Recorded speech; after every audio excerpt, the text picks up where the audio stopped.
পহেলা মে আসে আমরা আনুষ্ঠানিকতা বজায় রাখি, তারপরে আবার যার যার কাছে ফিরে যাই। এবারের পহেলা মে ভিন্ন।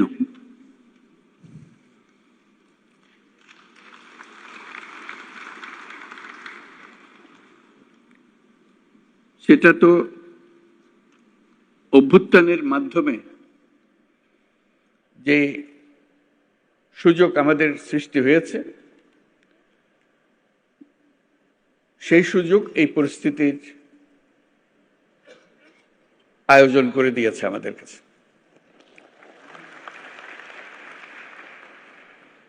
আমরা আজকে যেগুলোই উচ্চারণ করলাম, যেসব কথা বলি, আগেও ওরকম বলেছি নিশ্চয়ই অতীতে, পহেলা মে যখন হয়েছে,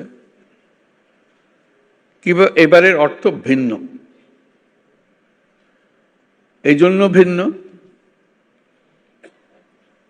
আমরা এই প্রতিশ্রুতি নিয়ে সরকার যাত্রা শুরু করেছে,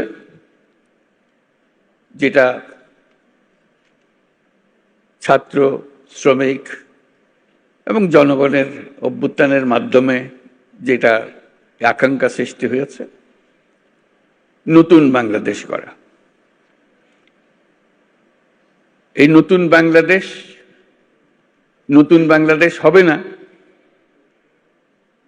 যদি শ্রমিকদের অবস্থা পুরনো বাংলাদেশের মধ্যে থেকে যায়।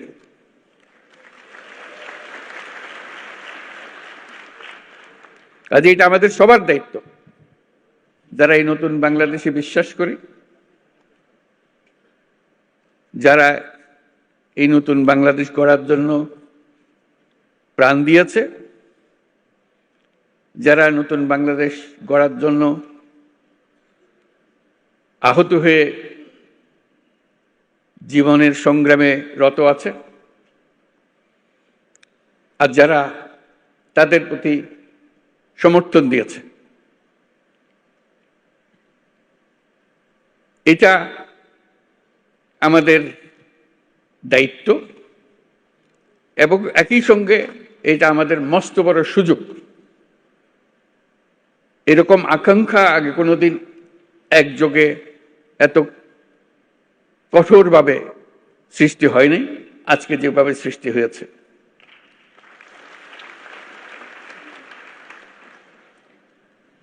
শ্রম সংস্কার কমিশনের চেয়ারম্যান সাহেব খুব সুন্দর করে আমাদের যত আকাঙ্ক্ষা নতুন বাংলাদেশের শ্রমিকদের কি হবে সেগুলো তুলে ধরেছেন তাদের কমিশনের রিপোর্টে, এবং সেটা উনি ভালো করে বুঝিয়ে দিয়েছেন। এটা শুধু শ্রমিকদের পক্ষ থেকে বলার কথা না,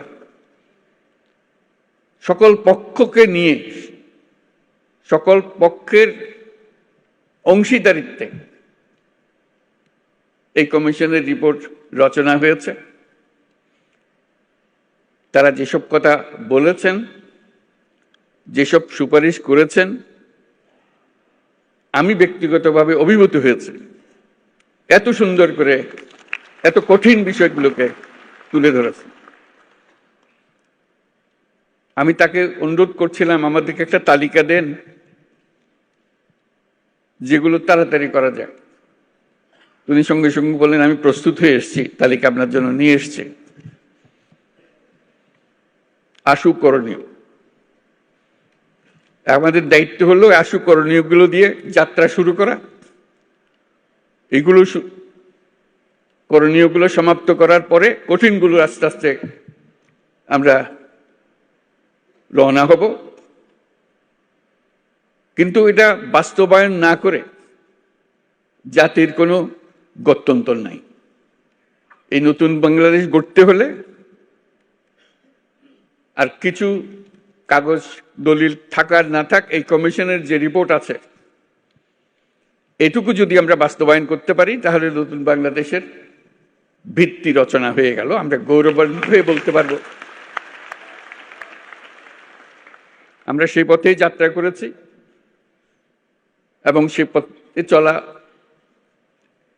আমরা অব্যাহত রাখব। আজকে ভালো লাগলো সবার কথা শুনে, সবার সঙ্গে দেখা করে। আমাদেরকে সবাইকে অনুপ্রাণিত করেছে। আমি বিশেষভাবে অনুপ্রাণিত হয়েছি সবাইকে একসঙ্গে দেখে এবং সবার কথা শুনে। আমি লিখিত বক্তৃতাটা পাঠ করি।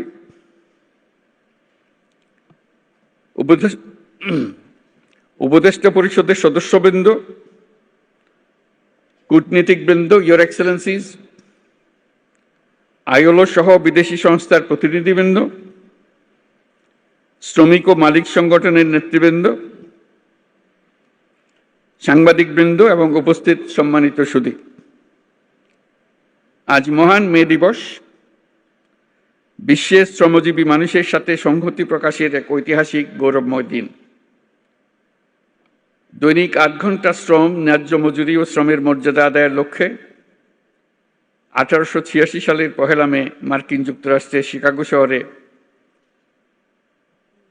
হে মার্কেটে শ্রমিক শ্রেণীর রক্তাক্ত সংগ্রামের মধ্য দিয়ে শ্রমিক ও শ্রমের মর্যাদা সম্মানের সাথে বিশ্বময় স্বীকৃতি লাভ করেছে।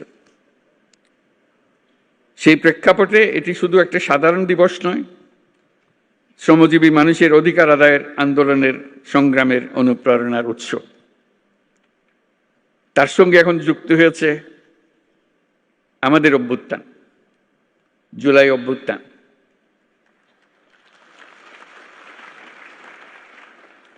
এই জুলাই অভ্যুত্থানের কনটেক্সটে 1 মে আবার